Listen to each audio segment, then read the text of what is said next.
Hello students, green plant বলতেই আমাদের সবার ফার্স্টে যে কথাটা মাথায় আসে সেটা হলো ফটোসিনথেসিস। এটা হচ্ছে সেলের ক্লোরোপ্লাস্টের মধ্যে। জেনারেলি দুটো স্টেপে আমরা এটাকে দেখতে পাই, ব্রড স্পেকট্রামে বলছি। একটা হচ্ছে লাইট ডিপেন্ডেন্ট, একটা হচ্ছে লাইট ইন্ডিপেন্ডেন্ট। ফটোসিনথেসিস প্রসেসটা বেসিক্যালি কি না, ক্লোরোপ্লাস্টের মধ্যে ক্লোরোফিল থাকে, সে সানলাইটের এনার্জিটাকে অ্যাবজর্ব করে নিয়ে সেটাকে কেমিক্যাল এনার্জিতে ট্রান্সফর্ম করে, রাইট।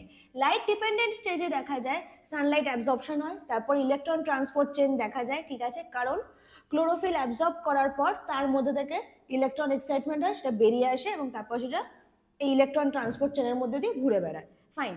তারপরে কি আসে, তারপর যে স্টেপটা সেটা হচ্ছে তোমার এটিপি সিনথেসিস। এটিপি সিনথেসিসের ক্ষেত্রে আমরা দেখতে পাই cyclic and non cyclic phosphorylation. তার মধ্যে দিয়ে আমরা দেখতে পাই যে এটিপি সিনথেসিস হচ্ছে। And last but not the least, সেটা হচ্ছে ফটোলাইসিস।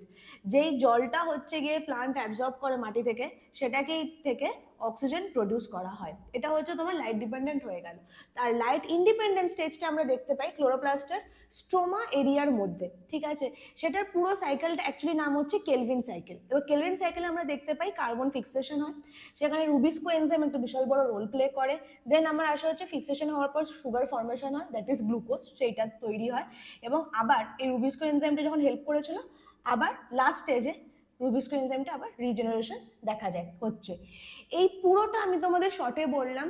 তোমরা যখন ফটোসিনথেসিসের ডিটেলস ভিডিও মানে চাইবে, বা আমাকে যদি তোমরা চাও তো পিনও করতে পারো কমেন্টের মধ্যে, আমি এটা ডিটেলস ভিডিও খুব তাড়াতাড়ি বানাবো শিগগিরই, এবং সেখানে আরও ভালোভাবে তোমাদের ব্যাপারটা বোঝাবো।